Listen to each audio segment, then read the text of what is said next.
When you're beginning to teach your preschooler at home, it can be hard to know if you're teaching the right things or to not have a clue about what you should even be teaching. To ease your mind, I'm going to share the skills that most preschoolers need to know before kindergarten. This video is the second in a series on how to begin teaching your preschooler at home. If you missed the first video, you can grab the link below. So go ahead and pause this video, watch the first one to get caught up, print out the Preschool at Home teaching guide that comes with it, and then hop back on over to this video and catch up. Also be sure to hit that red subscribe button so that you don't miss any future videos or the rest of this series. Now there are 5 main categories that these skills are going to fall into: cognitive and literacy skills, math skills, motor skills including fine and large motor, science, and creative arts. So let's dive into the first group, cognitive and literacy skills. Now, cognitive and literacy skills will include your child recognizing their first and last name, being able to print their name, reciting the alphabet song, recognizing most of the uppercase letters and some of the lowercase, following 2 to 3 step commands, identifying rhyming words, understanding the parts of a book, and listening to a familiar story and being able to retell it. So what activities can you do to help develop those skills? Well, most importantly, you're going to want to read to your little one as often as you can. Reading to your child is the most important thing to do when they're little to help them learn. You can point out letters and say the letter sounds. You may wonder what letters to start with. The letters of your child's first name are usually the easiest. Expose your kids to letters as much as you can. Have alphabet puzzles around, magnetic letters. Make a sensory bin for the alphabet. We don't do much screen time around here, but the Letter Factory from Leapfrog is a really great video to help your kids learn about their letters and the letter sounds. Math skills that your preschoolers should learn include counting to 20 or backward from 10, writing numbers 1 through 10, being able to identify numbers and colors and shapes, simple patterns, sorting, classifying, and comparing different objects, being able to look at a small group of objects and know how many is in it without actually counting them, creating and describing simple graphs, and introducing measurement. So what are some activities that your kids can do to learn these skills? Well, one thing that I like to have is a numbers basket. I purchased some wooden numbers and I have those in a basket with some little wool felt balls. I have some different numbers from puzzles so that they can match the numbers. I have Unifix cubes and dice and just different things to count with. And I just leave it sitting out on a shelf. My son knows that he can just come and grab it and I'll see him playing on the floor with it. Now, when I started with this, I only put numbers 1 through 5 in there.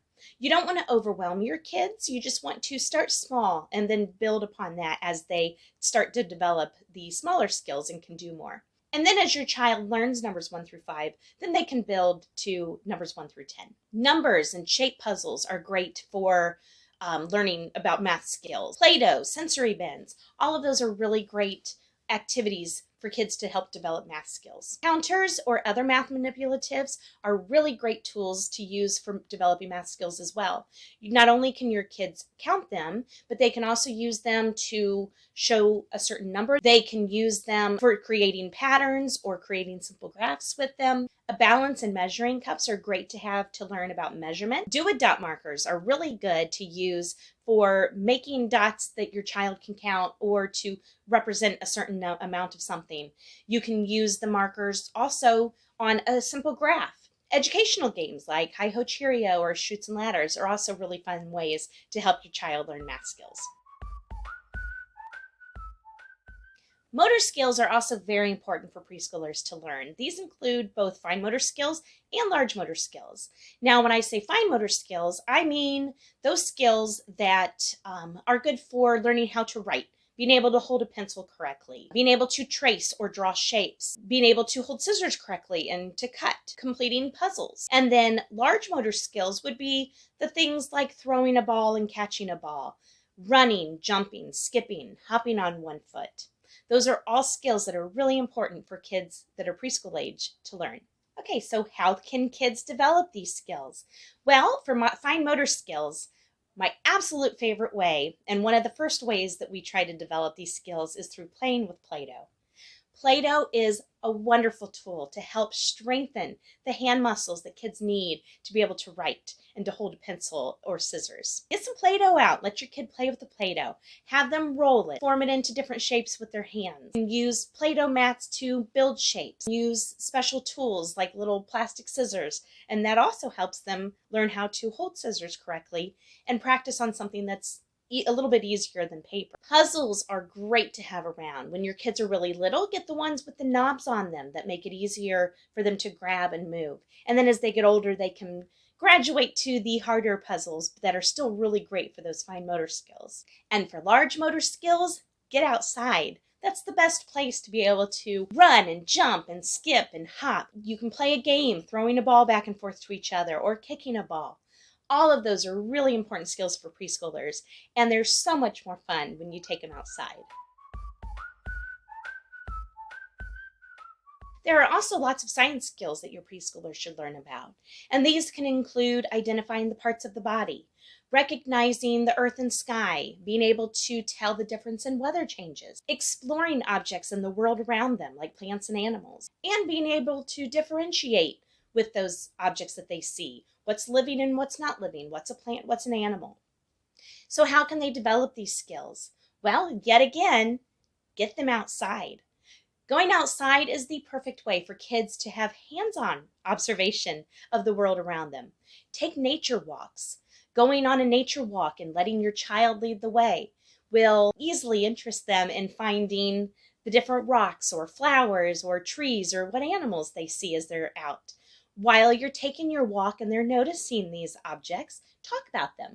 Ask them questions while you're on your nature walk. While you're looking at a rock, you can ask your child, do you think this is living or not living?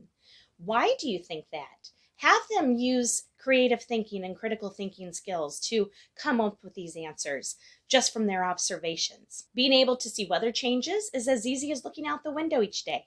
Talk about what the temperature is and what that means with what clothing you're supposed to wear. You can talk about how to stay safe in different types of weather. A really fun way to learn the parts of the body is the song Head, Shoulders, Knees, and Toes. So try to keep things fun and let the kids take the lead when they're observing the world around them and learning about nature. And singing songs also leads us into the creative arts skills that your child should learn in preschool. And these include singing simple songs or learning about musical instruments and how to play them, learning colors, lines, and shapes pertaining to art, being able to draw those shapes, and also dramatic play.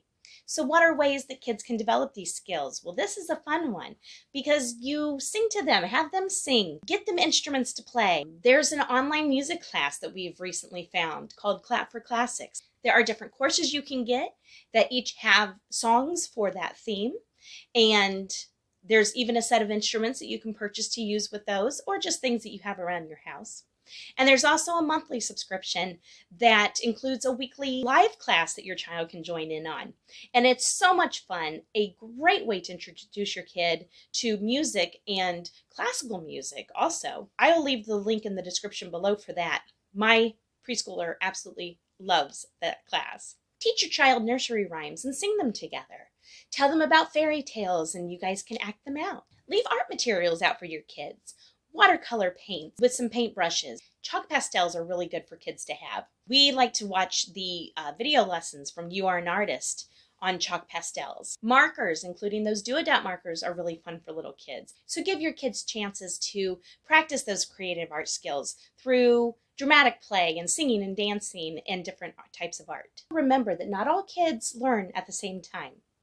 And so don't worry if your 3 or 4-year-old is showing absolutely no interest in school right now. Do lots of fun hands-on activities with them. Take them outside, read to them.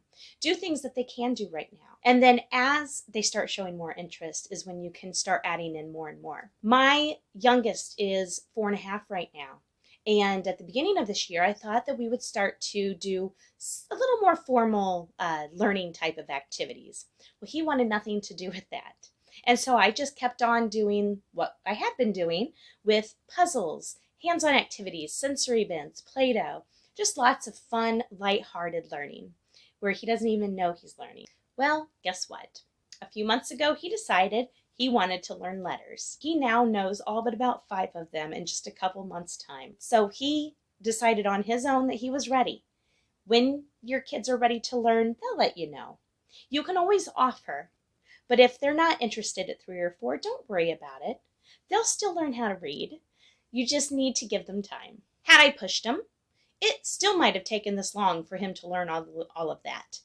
And instead of doing it in a fun, child-led way, it would have been a lot of frustration and tears, probably on both of our parts. Instead, it was months of fun, hands-on learning activities, cuddling with mom on the couch reading a book, and playing outside. So don't feel like you need to sit down with your preschooler for hours and hours of flashcard drill every day. Your child is still going to be able to learn the skills they need to through hands-on play and reading lots of good books with you.